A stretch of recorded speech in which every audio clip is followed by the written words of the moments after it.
कहानी की शुरुआत होती है हेल्गा नाम की एक बूढ़ी औरत से जिसे भूलने की बीमारी थी। एक दिन उसे अपने कमरे के एसी वेंट से अजीबोगरीब आवाजें सुनाई दी तो उसने तुरंत ही एनिमल डिपार्टमेंट की टीम को फोन करके बुलाया। जल्द ही फ्रैंक नाम का एक आदमी वहां पहुंचा और उसने देखा कि वेंट में से अजीब सा पानी बह रहा था। खैर फिर फ्रैंक हेल्गा से मिला तो उसने कहा कि उसके कुछ साथी थोड़ी देर पहले यहाँ जांच करने आए थे लेकिन अब तक वापस नहीं लौटे। मगर हेल्गा को अपनी बीमारी की वजह से कुछ भी याद नहीं था और फिर फ्रैंक घर में कीड़े मकोड़ों की जांच करने लगा। लेकिन तभी उसे वेंट से खून बहता हुआ दिखाई दिया। उसने थोड़ा करीब जाकर देखा तो उसके होश ही उड़ गए क्योंकि वहाँ खून से सनी लाश पड़ी थी जो उसी की टीम के एक साथी की थी। फ्रैंक ने भागने की कोशिश की पर अचानक किसी ने उसे भी वेंट में खींच लिया। ये देखकर हेल्गा काफी डर गई पर फिर अपनी बीमारी की वजह से कुछ ही पलों में दोबारा सब कुछ भूल गई और बाद में उसे फिर से वेंट में से अजीब सी आवाजें सुनाई दी। फिर हम देखते हैं कि आज से ठीक 4 दिन पहले आसमान से एक आग का गोला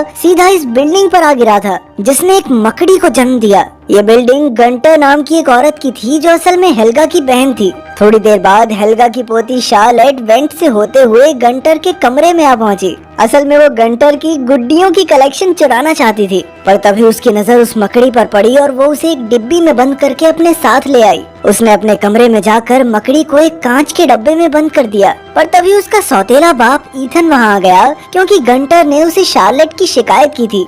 उसने शार्लेट को समझाया कि किसी कमरे में चोरी छुपे घुसना अच्छी बात नहीं होती मगर शार्लेट ने उसकी एक बात नहीं सुनी क्योंकि वो ईथन को अपना बाप नहीं समझती थी। बाद में हम शार्लेट की माँ हेदर को देखते हैं जो अपने छोटे से बच्चे लियम को संभाल रही थी। हेदर ने शार्लेट को लियम को संभालने की जिम्मेदारी दी और खुद काम से बाहर चली गई। कुछ देर बाद शार्लेट को एक कॉकरोच दिखा तो उसने कॉकरोच को पकड़कर मकड़ी को खाने के लिए दे दिया और वो मकड़ी एक ही झटके में इतना बड़ा कॉकरोच निगल गई। तब शार्लेट ने खुश होकर उसका नाम स्टिंग रखा। खैर रात को ईथन शार्लेट के कमरे में आया तो उसने स्टिंग को डब्बे में देखा। उसने आज तक ऐसी अजीबोगरीब मकड़ी नहीं देखी थी। तभी शार्लेट ने वहां आकर ईथन का ध्यान भटकाने की कोशिश की क्योंकि असल में उसे स्टिंग से लगाव हो गया था। खैर ईथन ने उसे बिस्तर में आराम से सुलाते हुए कहा कि वो उससे बहुत प्यार करता है मगर शार्लेट ने कोई जवाब नहीं दिया।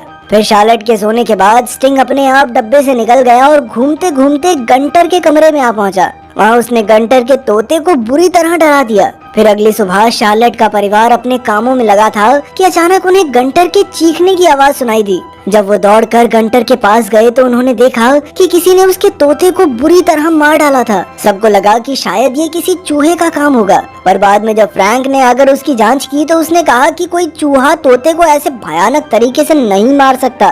खैर फिर उसने वेंट में कीड़े मारने की दवाई छिड़क दी ताकि जो भी जानवर था वो मर जाए। उधर शार्लेट अपने कमरे में स्टिंग के साथ बैठी थी। असल में स्टिंग तोते को मारकर चुपचाप अपने डिब्बे में वापस आ गया था। अचानक फोन से बिल्ली की आवाज आई तो स्टिंग ने भी ठीक वैसी ही आवाज निकाली और ये देखकर शार्लेट के होश ही उड़ गए। फिर उसने कई कॉकरोचेस इकट्ठा करके स्टिंग को खिलाए। तभी वहाँ कपड़ों को कीड़ों से बचाने वाली गोली यानी मॉथ बॉल आ गिरी तो स्टिंग उसे देखकर बुरी तरह डरने लगा जिससे शार्लेट को समझ आ गया कि स्टिंग मॉथ बॉल से डरता है। जल्द ही फ्रैंक कमरे में कीड़े मारने वाली दवाई छिड़कने आ पहुंचा मगर शार्लेट ने इससे साफ इनकार कर दिया क्योंकि वो स्टिंग की हिफाजत करना चाहती थी। फ्रैंक ने जब स्टिंग को देखा तो उसने कहा कि ऐसे कीड़े को साथ रखना खतरे से खाली नहीं है मगर शार्लेट उसकी बात मानने को तैयार ही नहीं थी। फिर रात को स्टिंग एक बार फिर डब्बे से निकलकर वेंट से होता हुआ मारिया के घर तक आ पहुंचा। उसे देखकर मारिया का कुत्ता बेहद डर गया और फिर स्टिंग ने अचानक मारिया के चेहरे पर ही काट लिया।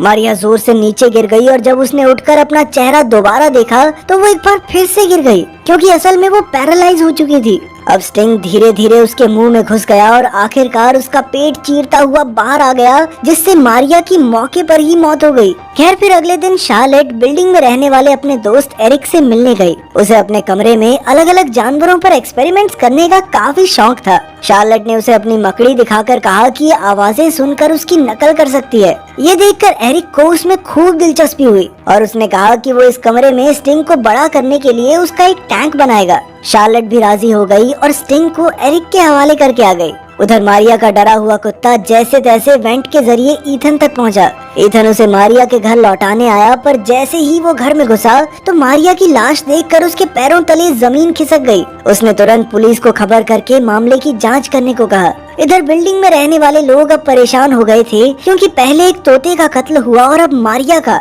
खैर पुलिस के जाने के बाद एरिक ने ईथन को अपने कमरे में बुलाया और उसे बताया कि स्टिंग बेहद खतरनाक है और उसे यहाँ पर रखना सबके लिए मुसीबतें पैदा कर सकता है। एरिक को लगता था कि बिल्डिंग में हुए कत्ल के पीछे स्टिंग ही है। इतनी बड़ी मकड़ी देखकर ईथन तो घबरा ही गया और उसने स्टिंग को एनिमल डिपार्टमेंट को भेजने की जिम्मेदारी एरिक को दे दी। फिर बाद में जब शार्लेट को इसके बारे में पता चला तो वो बहुत ज्यादा गुस्सा हो गई, क्योंकि वो ये मानने को राजी ही नहीं थी कि उसका प्यारा स्टिंग लोगों की जान ले सकता है। शार्लेट ने गुस्से में ईथन से कह दिया कि तुम मेरे बाप नहीं हो तो बनने की कोशिश भी ना ही करो तो अच्छा है। फिर उसने कहा कि काश वो अपने असली पिता के साथ थाईलैंड में रह पाती। इस पर ईथन भी कुछ पलों के लिए अपना आपा खो बैठा और उसने शार्लेट को सच बता दिया कि उसका असली बाप इसी शहर में रहता है, मगर अपनी बेटी से मिलना नहीं चाहता। ये सुनकर शार्लेट का दिल टूट गया और वो फूट फूट कर रोने लगी। इस पर हेदर भी ईथन से गुस्सा हो गई, क्योंकि उसने सच बताकर शार्लेट का दिल तोड़ दिया था। वहीं दूसरी ओर हम देखते हैं कि एरिक ने स्टिंग को एनिमल डिपार्टमेंट को सौंपने की बजाय उसके लिए एक बड़ा सा टैंक बना दिया था, ताकि वो उसमें तेजी से बड़ा हो सके। वो इस मकड़ी की शक्तियाँ देखना चाहता था ताकि बाद में वो इसे अपने फायदे के लिए इस्तेमाल कर सके। आखिरकार वो इतना बड़ा हो गया कि वो उस टैंक में भी पूरा नहीं आ रहा था। इसके बाद हम देखते हैं कि गंटर अपनी खोई हुई बिल्ली को ढूंढ रही थी कि अचानक उसे वेंट से मियाऊ की आवाज सुनाई दी। उसने टॉर्च जलाई और सीधा वेंट में घुस गई।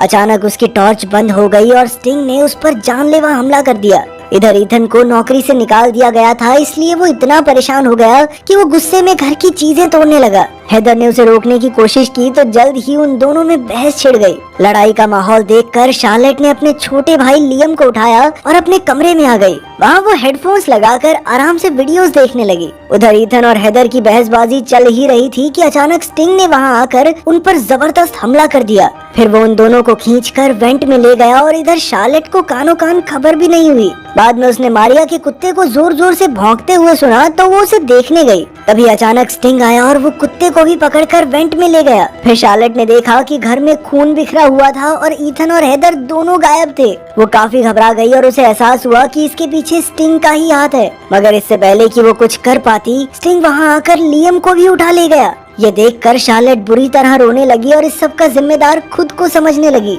तभी अचानक उसे याद आया कि स्टिंग मॉथ बॉल्स से डरता है। फिर उसने तुरंत मॉथ बॉल्स का पाउडर बनाकर उसे पानी में मिलाया और फिर इस पानी को पिचकारी में भरकर स्टिंग को ढूंढने निकल पड़ी। बाद में जब वो एरिक के कमरे में पहुंची तो उसने देखा कि एरिक छत पर मकड़ी के जालों में फंसा हुआ था। फिर वो अपनी दादी हेल्गा को देखने गई तो वो एकदम ठीक ठाक थी। असल में हेल्गा हमेशा अपनी जेब में मॉथ बॉल्स रखती थी, जिस वजह से स्टिंग ने कभी उस पर हमला नहीं किया। फिर शार्लेट ने हेल्गा को एनिमल डिपार्टमेंट का नंबर दिया और उन्हें फोन करके यहाँ बुलाने को कहा। इसके बाद उसने मॉथ बॉल्स के पानी की कई बॉटल्स भर ली और अपने शरीर पर भी ये पानी छिड़क लिया। इसके बाद वो खुद वेंट में घुस गई, जहाँ उसे ईथन के चिल्लाने की आवाज सुनाई दी। उसने देखा कि ईथन भी मकड़ी के जालों में बुरी तरह फंसा हुआ था, इसलिए उसने जालों पर मॉथ बॉल्स का पानी छिड़क कर उसे आजाद किया। फिर जैसे ही वो भागने लगे तो अचानक वेंट टूट गया और वो बिल्डिंग की बेसमेंट में आ गिरे। तभी स्टिंग वहाँ भी पहुँच गया और अब वो शार्लेट पर हमला करने ही वाला था कि तभी ईथन ने तुरंत उस पर मॉथ बॉल्स का पानी फेंक कर उसे भगा दिया।